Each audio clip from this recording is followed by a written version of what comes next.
तो ये है फाइनल सारी चार्जेस जो हमने इस वीडियो में इंक्लूड करे हैं। आप देख सकते हैं स्टार्टिंग आइल से होके पूरी आखिरी तक का इतने पूरे पैसे अंदाजन आपको।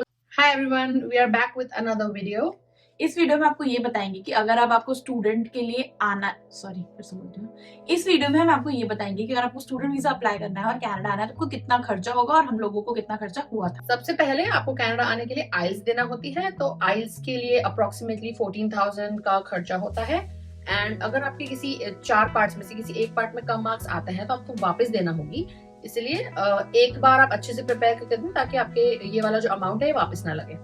अभी ऐसे थोड़े दिन पहले न्यूज आई थी कि ऐसा करने वाले हैं कि अगर आपके एक मॉड्यूल में कम मार्क्स आ गए हैं तो आप सिर्फ वो वाले मॉड्यूल का रीटेस्ट करें। पर अभी वो इंडिया में नहीं हुआ है, अभी कितने दिन में एक्चुअली होएगा और उसके कितने पैसे रहेंगे वो आगे की बात है, बट अभी ये पार्ट इम्पोर्टेंट है। आइल्स के लिए कैसे प्रिपेयर करना है हमने एक वीडियो ऑलरेडी बनाई है, प्लीज वो वीडियो देखें, लिंक यहाँ है। कई बार आप खुद से आइल्स पूरा यूट्यूब से वीडियोस देख के कर सकते हैं, पर अगर आप कभी कभी ऐसा होता है कि आप कॉन्फिडेंट नहीं है तो लोग क्लासेस ज्वाइन करते हैं, जैसे हम लोगों ने करी थी। क्लासेस के भी फिर पैसे आप इस पूरे खर्चे में ऐड कर लें जो 6,000 से लेकर 10,000 के बीच रहते हैं। क्लासेस के बाद आप जब भी कॉलेज के लिए अप्लाई करेंगे तो आपने अगर पहले ग्रेजुएशन कर रखा है तो आपको ट्रांसक्रिप्ट देनी होती है। तो अब हर कॉलेज की ट्रांसक्रिप्ट निकलवाने के अलग पैसे रहते हैं। जैसे मेरे कॉलेज में 100 रुपए में एक ट्रांसक्रिप्ट निकल जाती थी, इसके कॉलेज में एक ट्रांसक्रिप्ट के लिए 1200 रुपीज थे। तो अगर आप 3 कॉलेज में अप्लाई कर रहे हो तो आपको 3 ट्रांसक्रिप्ट चाहिए रहेगी, जो भी है उस टाइप के पैसे रहते हैं, वो सबके अलग अलग रहेंगे, तो वो भी हम कैलकुलेशन में नहीं रख रहे हैं। आइल्स देने के बाद अब आप कॉलेजेस में अप्लाई करेंगे तो कुछ कॉलेजेस में एप्लीकेशन फीस लगती है, वो 100 से 150 डॉलर्स के बीच में कुछ होगी, और कुछ कॉलेजेस में नहीं भी लगता है, फ्री होता है। जैसे हम लोगों ने 3 कॉलेज में अप्लाई किया था, जनरली लोग 3 कॉलेजेस में ही करते हैं ताकि उनमें से किसी एक में एक्सेप्टेंस हो ही जाएगा। तो कॉलेज एप्लीकेशन की फी अगर हम 3 कॉलेजेस में करेंगे तो वो हम 18,000 मान सकते हैं। वैसे कैडा और आईएनआर का चेंज होता रहता है, पर हम लोग जो भी कैलकुलेशन बता रहे हैं हम लोग 60 के हिसाब से कैलकुलेट करके चल रहे हैं, बिकॉज वैसा कुछ हो जाता है। नेक्स्ट स्टेप है आपका एक्सेप्टेंस आता है कॉलेज से, तो उसमें फीस लिखी होगी, वो जनरली 8,000 से 12,000 के बीच में कुछ होगी। 8,000 से 12,000 कैड एक सेमेस्टर की होती है और जनरली आपको वीजा अप्लाई करने के पहले 1 साल की फीस भर के जाना होता है। नेक्स्ट होती है जीआईसी। आपको कनाडा में अकाउंट खोल के उसमें कुछ पैसे डिपॉजिट करना होते हैं आने से पहले। वो इसलिए करवाते हैं ताकि उससे ऐसा रहे कि थोड़े टाइम के लिए जब आप यहाँ हैं आपके पास फंड्स हैं यहाँ पे रहने के लिए और सब खर्चा निकालने के लिए, तो वो आपको डालने होते हैं। वो 10 मंथ्स तक एवरी मंथ आपके अकाउंट में खुद से डिपॉजिट हो जाएंगे, तो आप उन्हें यूज कर सकते हैं।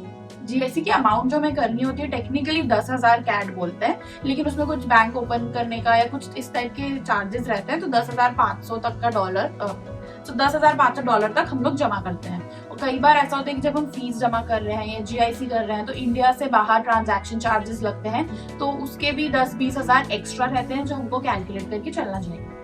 नेक्स्ट स्टेप आता है आपका कॉलेज एक्सेप्टेंस होने के बाद एक्सेप्टेंस लेटर के साथ मेडिकल बुक कर सकते हैं। मेडिकल के ऑलमोस्ट 6,000 कुछ रुपए होते हैं। अगर आपका टैटू है, अगर आपने कभी टैटू बनवाया है तो उसके एडिशनल कुछ 1,500 लगते हैं। बट हम दोनों के पास टैटू है, बट लाइक फॉर्चुनेटली हमसे पैसे नहीं लिए थे उस टाइम पे। इसके बाद जब ये सब कुछ हो गया है तो इसके बाद हम लेते हैं वीजा एप्लीकेशन, जिसके 150 डॉलर तक पैसे रहते हैं। उससे आपको बायोमेट्रिक भी कराना पड़ता है जो 85 डॉलर तक का रहता है। आपने वीजा अप्लाई कर दिया, बायोमेट्रिक हो गया, इसके बाद फाइनली आपका वीजा आ गया, जो कितने भी दिन में आ सकता है। किसी का 10 दिन में आ जाता है, किसी का 2 दिन में आ जाता है, किसी का बाय चांस 2 महीने में भी आता है। एनीवेज जब आपको पूरा वीजा आ गया है तो नेक्स्ट आपका जो बिग खर्चा है वो है फ्लाइट्स का। वो बहुत अलग अलग रहता है। जैसे जब हम आए थे तो हम कोविड के ड्यूरेशन में आए थे, तो हम लोग यूक्रेन होके आए थे, तो हमें 2 लाख पर पर्सन लगा था क्योंकि हम 2-4 दिन यूक्रेन में रुके थे। तो टिकट्स के प्राइस का भी बहुत ऊपर नीचे चल रहे हैं। वो डिपेंड करता है कि आप कैसी टिकट लेते हैं। अगर आप सपोज लेओवर के साथ लेते हैं तो बहुत बार ऐसा होता है कि आपको कम में मिल जाती है। लाइक एक साइड की मैं बता रही हूँ तो 1,20,000 तक की पड़ी थी मेरी एक फ्रेंड को जो अभी रिसेंटली दुबई होके आया था। इसी टाइप से तो मैं आपको अंदाजन बोलूँ तो 1,500 या 1,000 कैड तक की फ्लाइट्स हो सकती है। और लास्ट आता है कैश। आपको थोड़ा बहुत कैश कैरी करना चाहिए जब आप ट्रैवल कर रहे हो सकता है आपको कहीं पे जरूरत पड़े, तो आप थोड़ा कैश लेके आए। हम लोग 500 डॉलर्स तक लाए थे शायद each, so that was enough. Cash कितनी लेके आते हैं ये थोड़ा लाइक मैंडेटरी नहीं है, क्योंकि जैसे हम लोग आए थे तो हमें पता था कि हमें सिर्फ कैब करके डायरेक्टली हम जिसके घर जा रहे हैं उधर रहना है और हमको ज्यादा ऐसे कुछ खर्चा नहीं आएगा।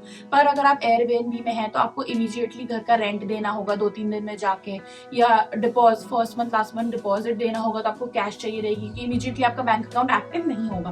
तो वो आपकी कंडीशंस पर डिपेंड करता है कि आप कितनी कैश ले जाएं। मैंने कई सारे लोगों की वीडियोस देखी थी आने के पहले जो 1000 तक रेकमेंड करते हैं कि आप एटलीस्ट $1000 लेके आए, तो आपके आराम से 1-2 हफ्ते सॉर्टेड रहेंगे। कैश के अलावा आपके पास एक और ऑप्शन है, आप फॉरेक्स कार्ड ला सकते हैं। बहुत सारी कंपनीज के आते हैं, तो उसमें से आप कोई ला सकते हैं। थोड़ा बहुत उसमें अमाउंट डाल के सो दैट बैकअप के लिए आपके पास रहे, कुछ प्रॉब्लम होती है तो आप वो भी यूज कर सकते हैं। हम लोग जैसे फॉरेक्स कार्ड जो भी लाए थे उसमें $100-200 हमने डाल दिए थे। पर आप फॉरेक्स कार्ड कौन सा चूज करते हो डिपेंड करता है, क्योंकि अगर आप एटीएम से निकालते हैं तो उसका कुछ चार्ज रहता है, तो आप थोड़ा कंपेयर करेंगे कि इसमें सबसे कम चार्ज है, ट्रांजैक्शन चार्ज कितना कम है या कन्वर्जन चार्जेस वगैरह, उस हिसाब से आप कार्ड चूज कर सकते हैं। तो ये है फाइनल सारी चार्जेस जो हमने इस वीडियो में इंक्लूड करे हैं। आप देख सकते हैं स्टार्टिंग आइल से होके पूरी आखिरी तक का इतने पूरे पैसे अंदाजन आपको लगते हैं। आप देख सकते हैं टोटल कितना ज्यादा है।